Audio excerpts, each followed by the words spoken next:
Hi, good day and welcome to another edition of Vantage Point. I'm your host, Svetlana Marshall. And in studio with me, I have the Ministerial Advisor of the Ministry of Indigenous Peoples Affairs and Member of Parliament, Mr. Mervyn Williams. Today we'll be speaking about matters of national interest. Mr. Williams, thank you so much for joining me today. Thank you for having me, Ms. Marshall. It's a pleasure being here. First off, we'll start with the increases offered by the government recently.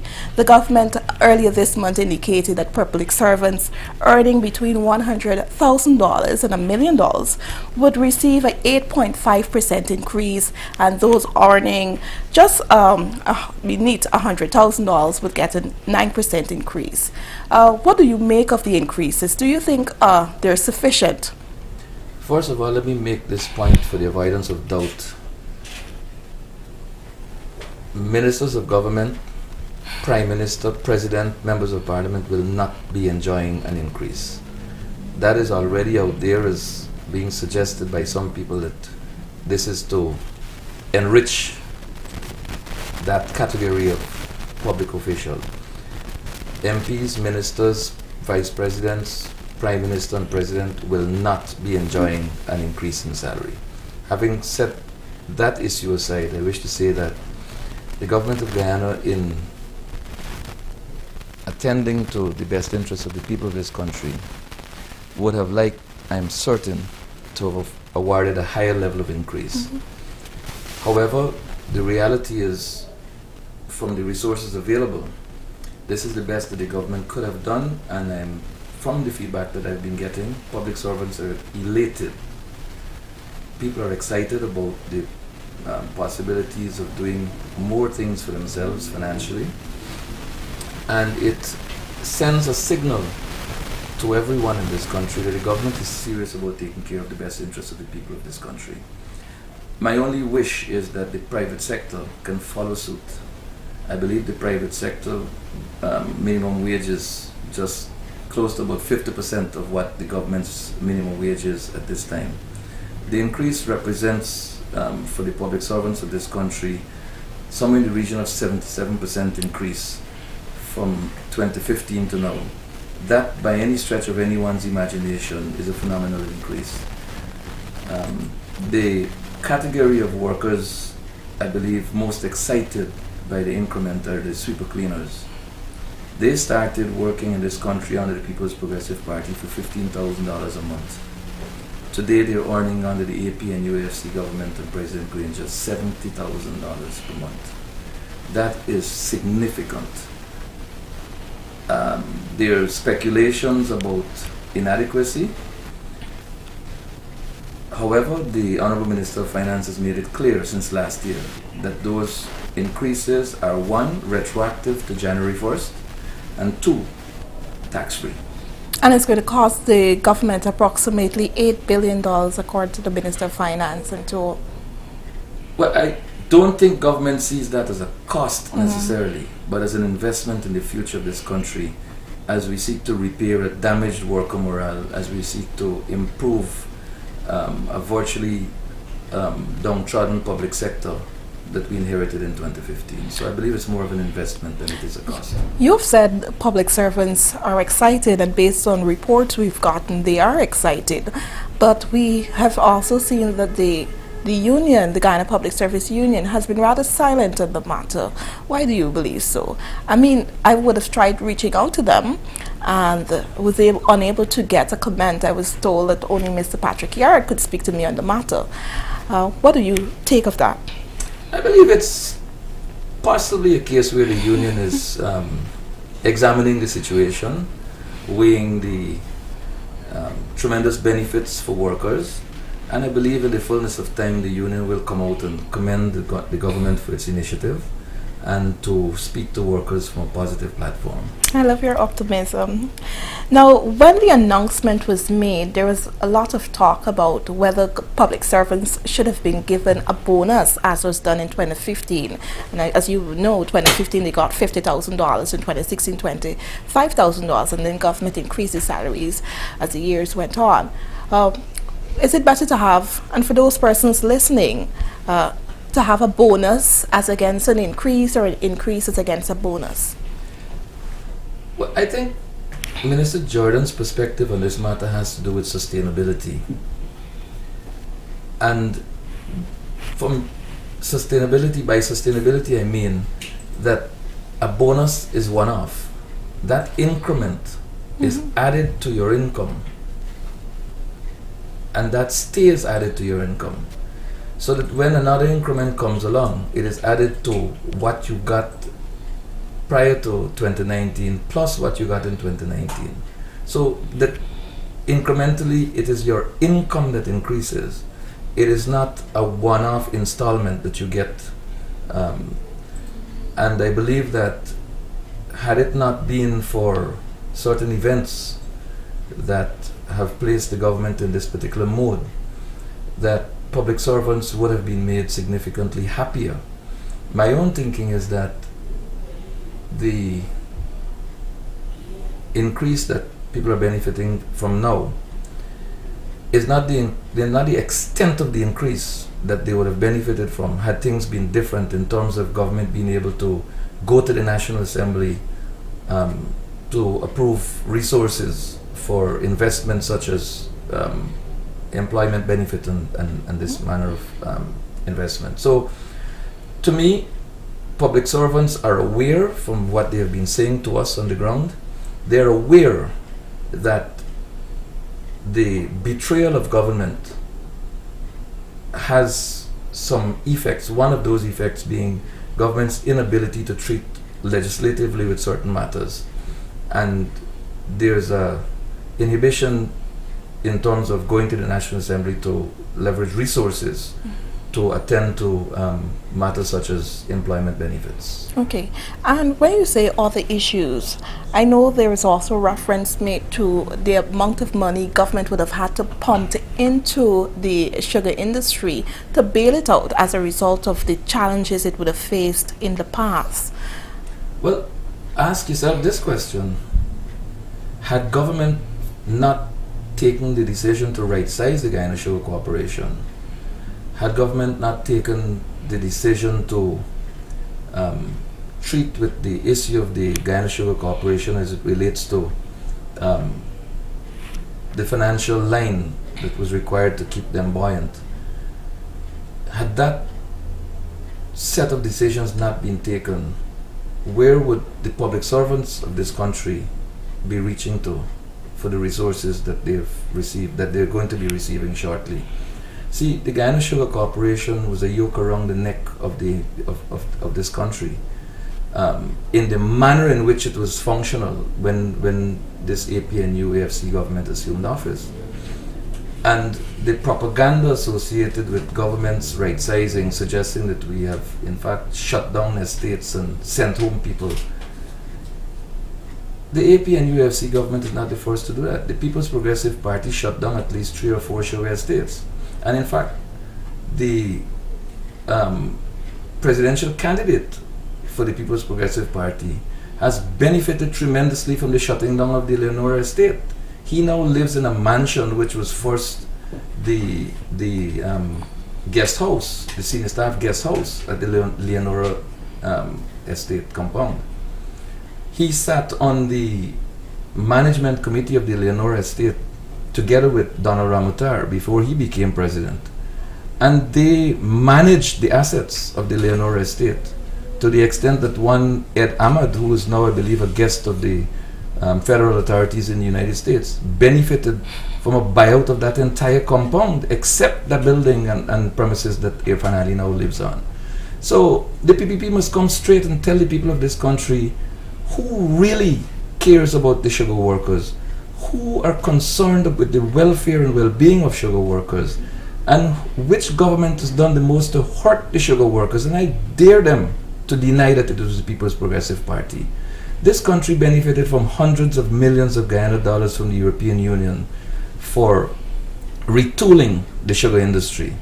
I remember my friend Anthony Vera positing over and over again that the retooling of the Guyana Sugar Corporation had to do with its reorientation in preparation for the removal of preferential prices for Guyana's sugar. And his argument has been and I support and embrace his argument, that if cane farmers contribute 1/3 of the cane that goes into sugar in Guyana, and the Gaisuco contributes 2/3, then the money that comes from the European Union for retooling should be apportioned accordingly.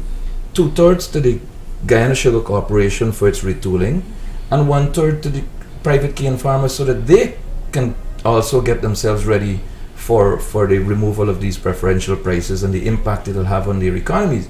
Now, the reality in Guyana now is that the money cannot be traced to any retooling or improvement in the Guyana Sugar Corporation. So, where is it? Irfan Ali needs to tell us. He's the presidential candidate. He was part of the Guyana Sugar Corporation's management structure at Leonora specifically. And former President Donald Ramutar was in fact on the board of directors for the Guyana Sugar Corporation. So the future of sugar in Guyana was known a long time ago, and the People's Progressive Party did what they had to do, never caring how they hurt the sugar workers. Tear gas, imprisonment, well, not imprisonment because it presupposes that you were convicted, but people were locked up, people were brutalized. CN Sharma was hauled, thrown in a vehicle and locked in the brand new Leonora lockups which had no ventilation. I mean, Guyanese people must know these things. So to me,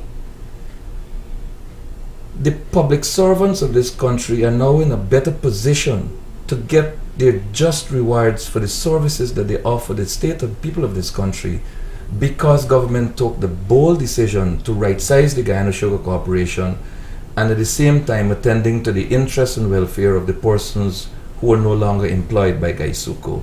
That can be a subject for another conversation, because that is a whole huge topic. I know.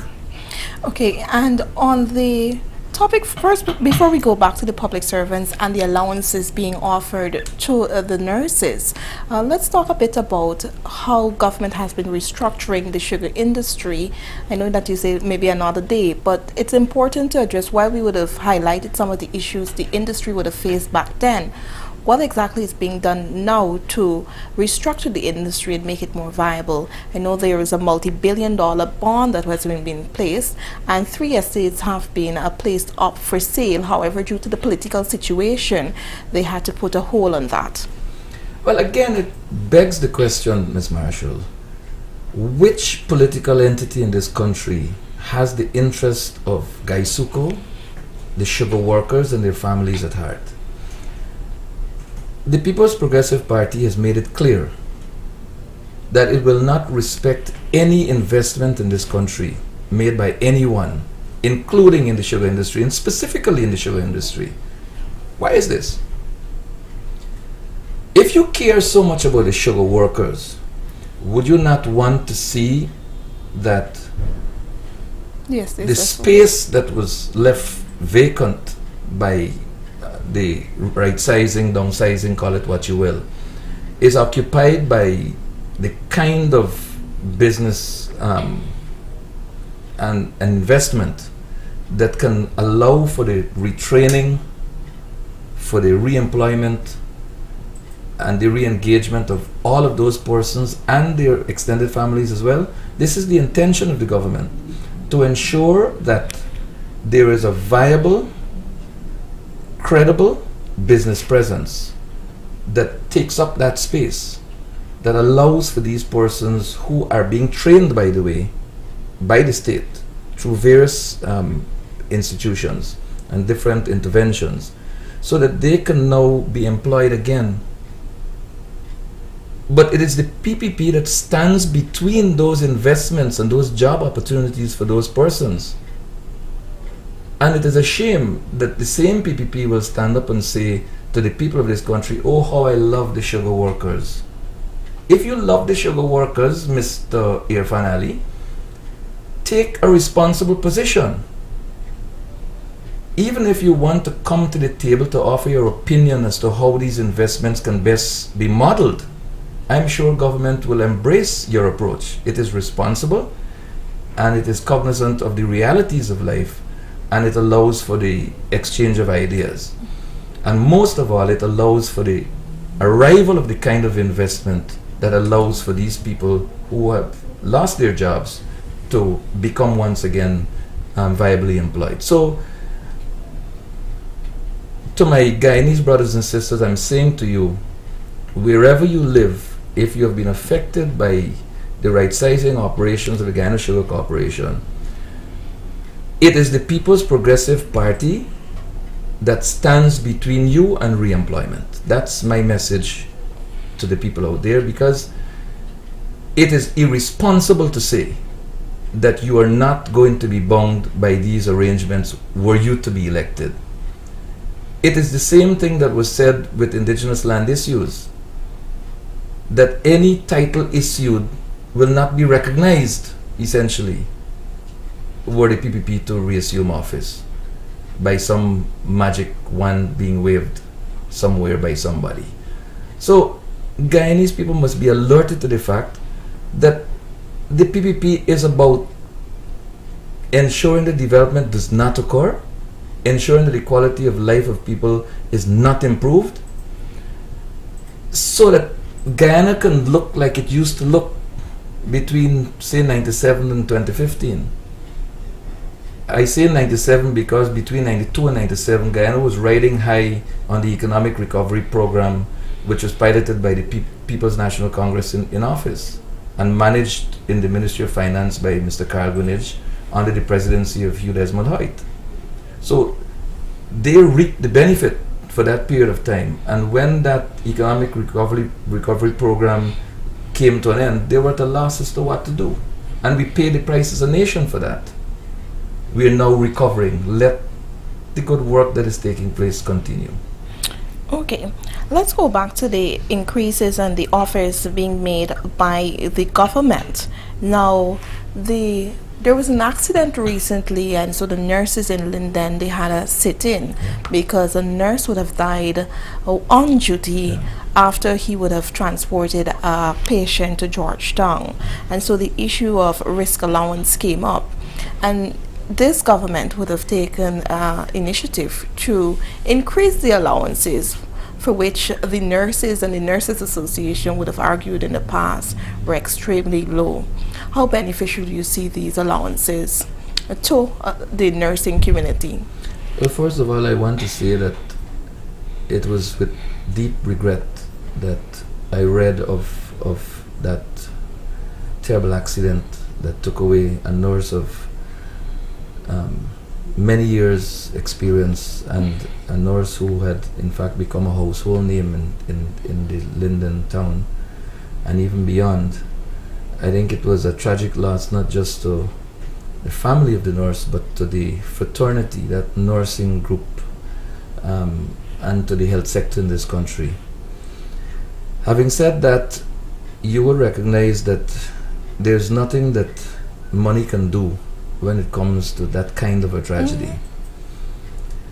But nurses are very, very important to the life of a country, particularly our country. And I believe that nurses, like teachers, like policemen and women, have not in fact been enjoying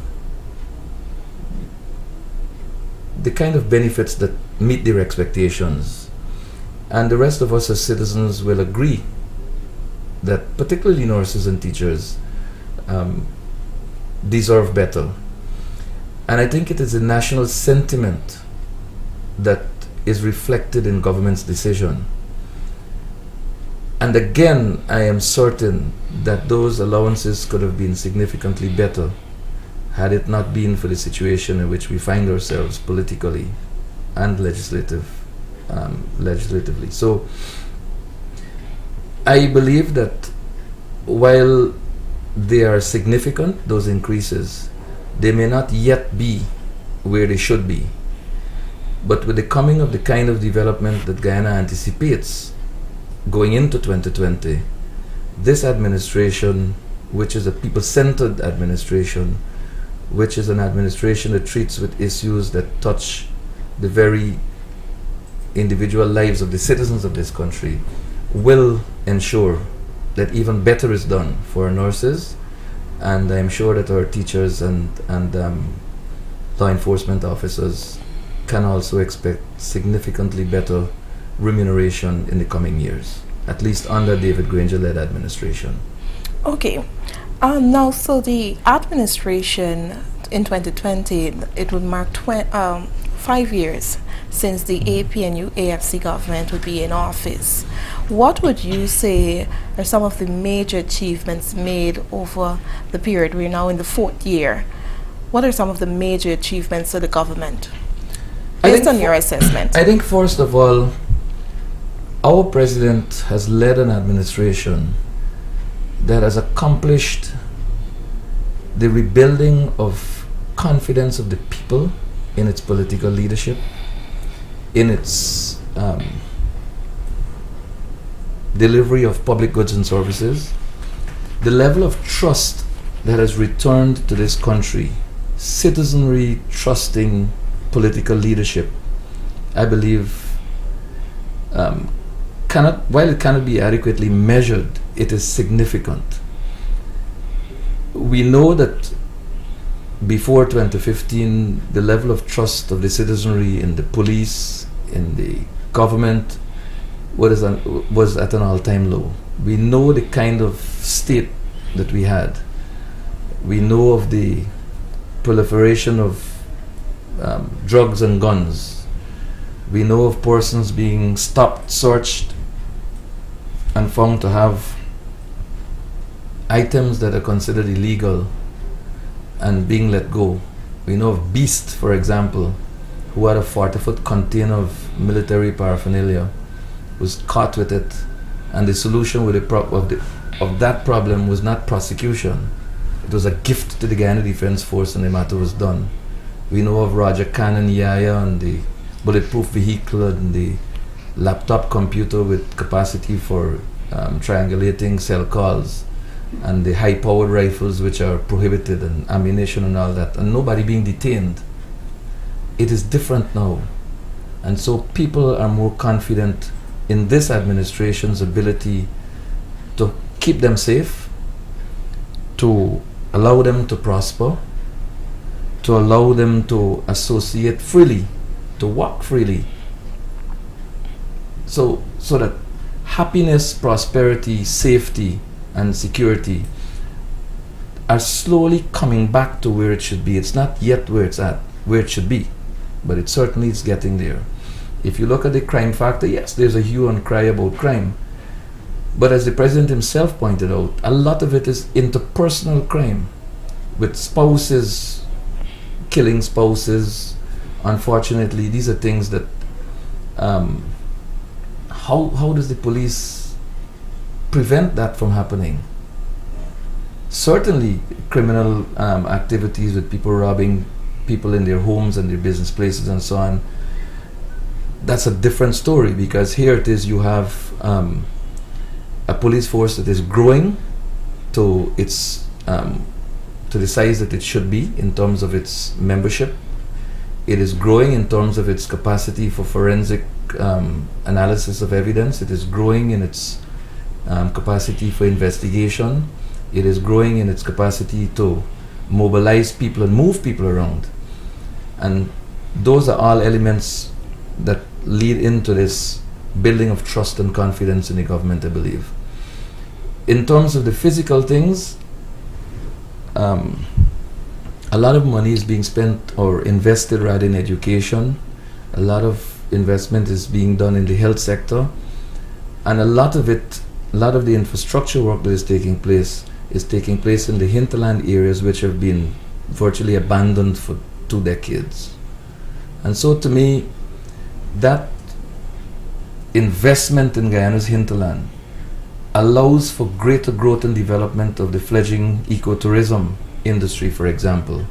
And you know that Guyana has been voted the #1 ecotourism destination in the world. So the more access you have to Guyana's flora and fauna in the hinterland, climbing mountains, trekking trails, canoeing through rivers and so on, catching and releasing fish, living among indigenous people, sharing their experiences, those things are only made possible by the right kind of development in Guyana's public infrastructure area. So I believe that all of these things add up to people becoming more and more confident in their political leadership at the government level and trusting our president and his team of cabinet officials more and more. And I believe that is a massive accomplishment in 4 years, to win back the trust and confidence of a nation that was virtually without hope, of a nation that was plagued by all sorts of negativity, all sorts of lawlessness. And I am sure that given another 3 or 4 years going along the path that this government is going, led by President Granger, a lot more will be accomplished in terms of trust and confidence building, and a lot more will be accomplished in terms of the kind of infrastructure that allows for the kind of educated nation that His Excellency is targeting. Mr. President would have placed tremendous emphasis on education, as you would have indicated. Access to education, not just the construction of schools, but access to education, enabling students to get to school and to have a breakfast. Now, I've heard persons spoken about, the Bees initiatives is simply handing out of bicycles and boats and buses. But you've been on the ground. You've gone to the indigenous communities, the far-flung communities where these these mode of transportation enable children to get to school.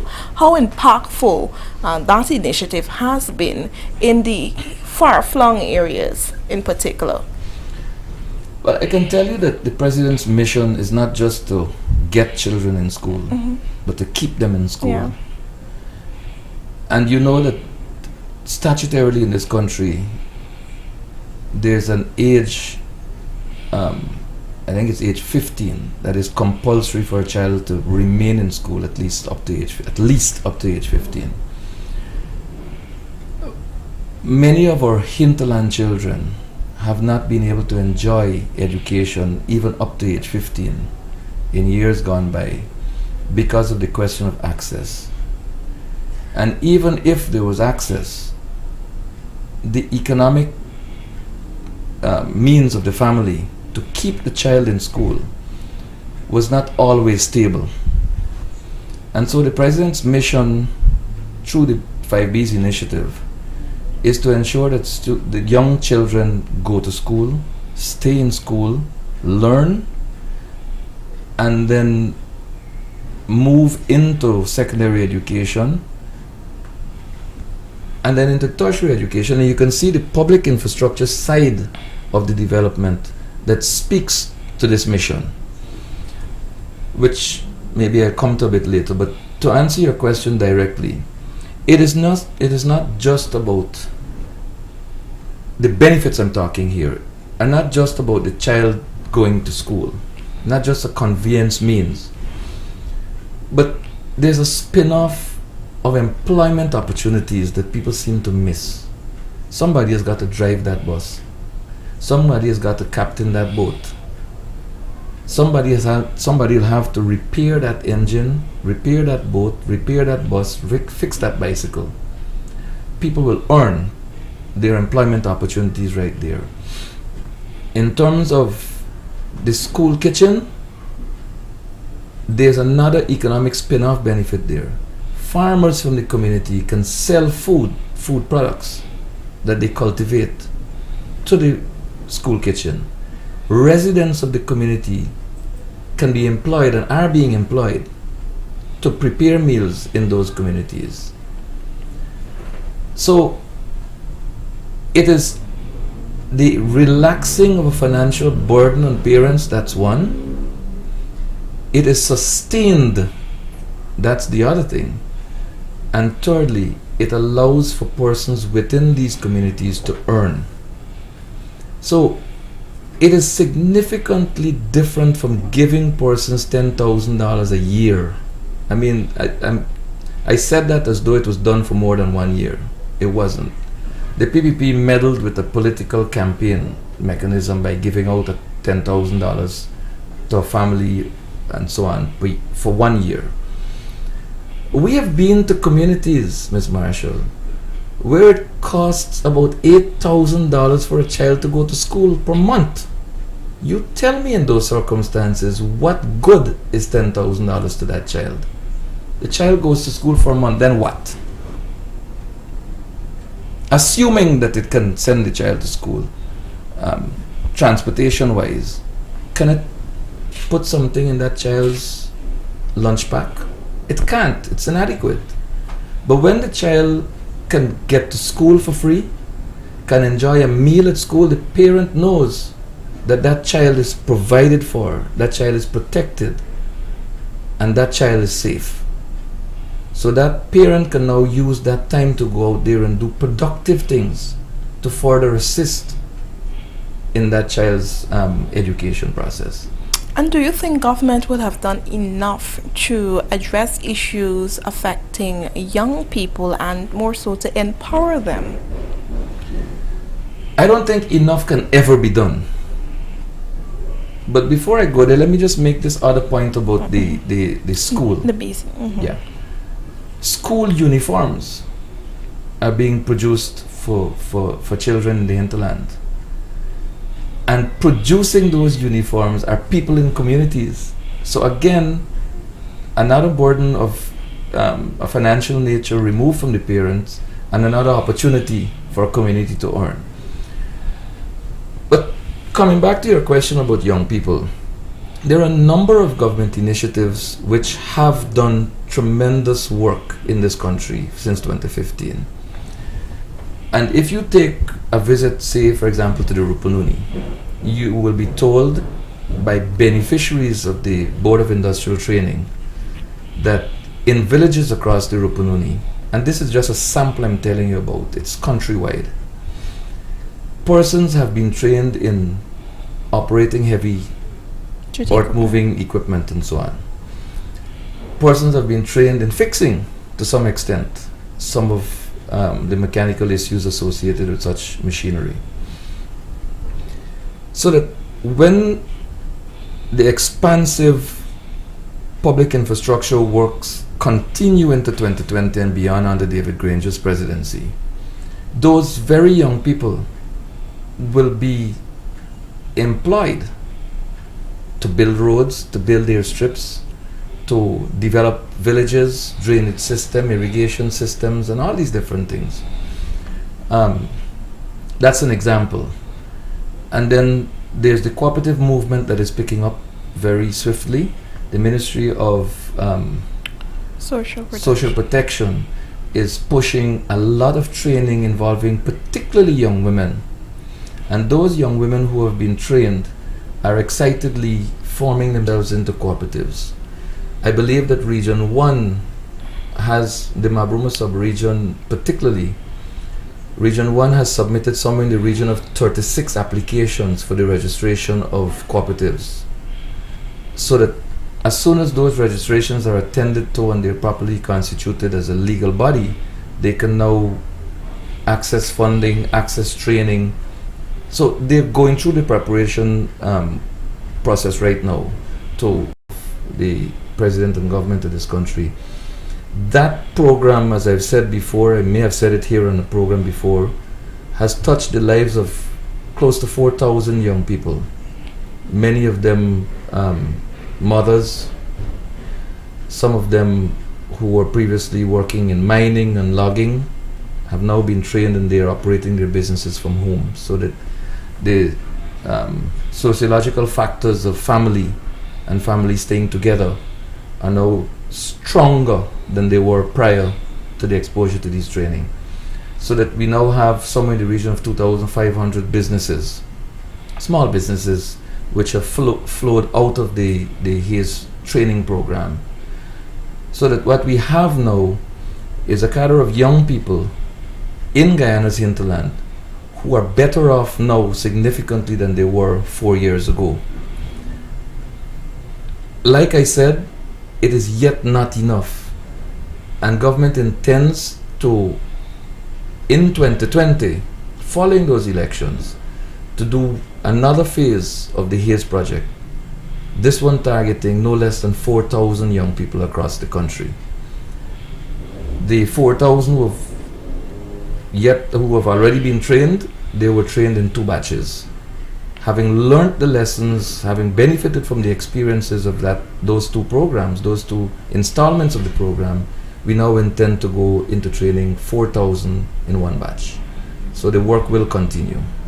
So you would have spoken about the successes of the government, and I would now like for you, objectively speaking, what are some of the things you believe that government could have done differently? I won't want to say failures of the government, but some things that you believe should have been done differently, and if re-elected, they should probably work on.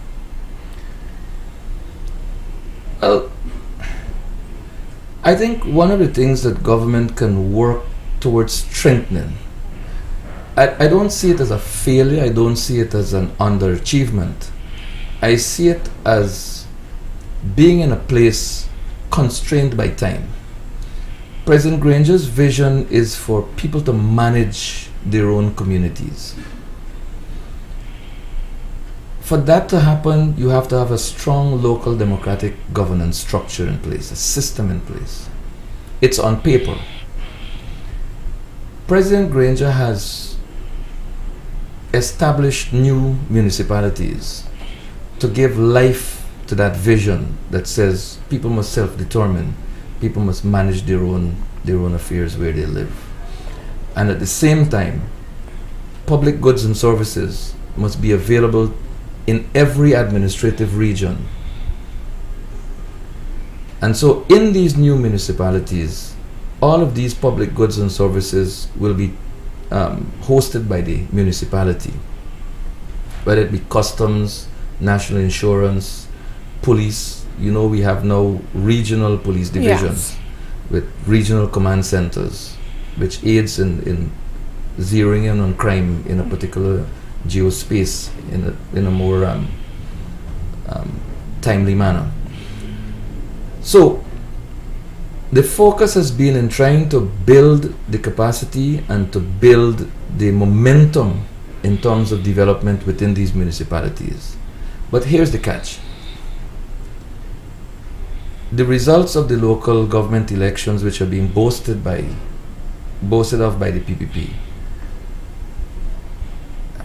created a situation where the opposition is in control of a number of local democratic organs, neighborhood democratic councils. And the mission of the opposition, quite frustratingly and quite disappointingly, is to ensure that no development happens in these neighborhoods, so that the president can be blamed, so that the government can be accused, and so that the people can become frustrated. But that is backfiring, because when you go to these villages and these neighborhoods and you speak with people at community meetings, they tell you that, you know, we are frustrated because of how our neighborhood is being managed. I mean, a little community like Ocean View, Iflot, for example, where I live, there's a stretch of a drain that presents a risk of flooding when we have overtoppings. And the Regional Democratic Council was contacted, the administration was contacted by me, and they related to the Neighborhood Democratic Council of Iflot Tushin 5 times that this place needs clearing. Nobody moved. So that is really the shortcoming of the process, that people, for political reasons, are undermining the development of their own neighborhoods. So to me, it is going to be a product of time and education that will allow President Granger's vision to be realized, where people really take ownership of their villages and neighborhoods, where people take pride in the development that will flow within their neighborhoods, and where people will take the time to sit and discuss what are the things that are necessary, what are the things that will be beneficial, and how best we can pursue these things in the interest of our neighborhood. So I believe that what government needs to do now in its budget 2020 is to provide resources for the training of persons who are in the local government system, and provide resources for sensitizing and making aware people who live in these neighborhoods about what their rights are, what their responsibilities are, and how they can hold accountable the people that they elect, and put in place a recall mechanism that allows the people to say, Councillor Williams, you have failed us. By this petition, we are asking for your removal. So that the people who are elected to serve will do so in the best interest of the people and not in the best interest of Irfan Ali, who's telling them that they must stymie development and frustrate the government by sabotaging any attempts to grow economies in villages. So that's outside of local government elections and regional elections. That's what you're suggesting. Have a mechanism in place that would allow for the easy removal of councillors who fail to act in the best interest of communities. Yes. Okay. Moving on, I want us to touch, and you would have mentioned early the period of what the president calls the Troubles. Recently, there was a report published which, in a sense, confirmed that more than 400 persons were killed between February 2002 and 2006 September. You would have lived through that period. What's your recollection? And from there, we'll move on to talk about witnesses coming forward, because the president would have said that he has an interest in launching a commission of inquiry or an inquiry into these killings. But the issue remains today, witnesses have not come forward. So first of all, your recollection of that period and maybe a comparison to what exists now. And I know you would have touched on security earlier, but to put into context. Yeah, well, in support of His Excellency President Granger's position on this matter, dead men can't come forward. You know of Kozurki, Mr. Thomas, who was hospitalized and came out in a body bag. He was a good witness. You know of Mr. Bacchus, whose brother was mistakenly executed in his place, and he in fact went to the authorities and told his story, and he died. The state did not protect these people. The state turned a blind eye to this kind of wanton extrajudicial executions. In fact, I remember participating in demonstrations outside the Ministry of Home Affairs from 12 to 1 every day, Monday to Friday, when Ronald Gadraj, now deceased, was the minister. Because reports in the public domain were to the effect that the Minister of Home Affairs was in charge of a gang of people who were going out there murdering people. Right? Axel Williams, he was an executioner. What was his end? He was killed in the same way he killed others. Dead men don't speak. And I recall people like Leon Fraser kicking pregnant women along Regent Street and beating people as though we were in some barbaric era. Guyana went through a really, really ugly and frightening period. When you look at the massacre in on the East Coast, at what's the name of the village? These things really, really, really affect me. You had that, you had Bartica, you had Lindo Creek, you had Minister Sashsaw, you had the Broad Street 5, you had 3 at Bramvelt Industrial Site. I mean, if you add up, I don't know how people can shut an eye to this ugly period of murder. Could you imagine 4 attacks resulting in about 40 people dying? which part of the world was Guyana in? Where were the heads of where were the heads of the security? Where was the president? Where was the prime minister? The prime minister boasted the other day, former prime minister Samuel Hines, that he had to wear a bulletproof vest to move around because he was afraid. How could you be afraid performing the function of president and you're not looking after the people's security? And when you spoke out, you became a victim. I remember being openly critical of all these things, and what happened to me? People came to my house. I had 3 young children. They came there with a huge, bright spotlight and 8 or 9 assault rifles, hauling me out of my house, dragging me down to Leonora police station, accusing me of having arms and ammunition. And before I left my home, I said, be my guest, search. I never even bought a toy gun for my son because I don't believe that he should play with a toy gun.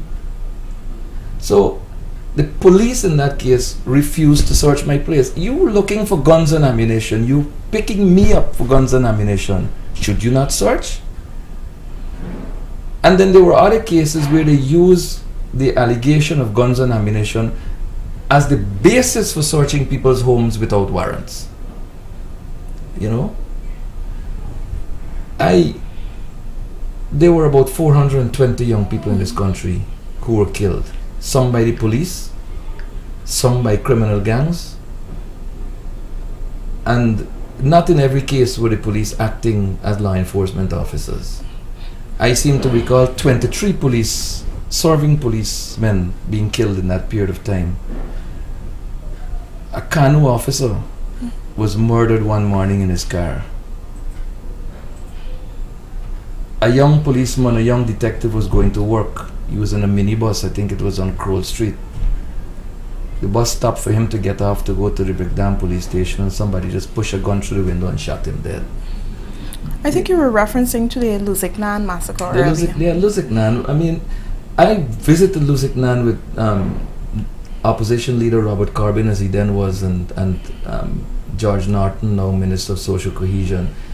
And I tell you, Miss Marshall, it was a really, really, really ugly place to be in at that time. We walked on the houses with wooden floors, and we saw holes ripped in to those green hardboards by bullets. We saw bullet holes through walls.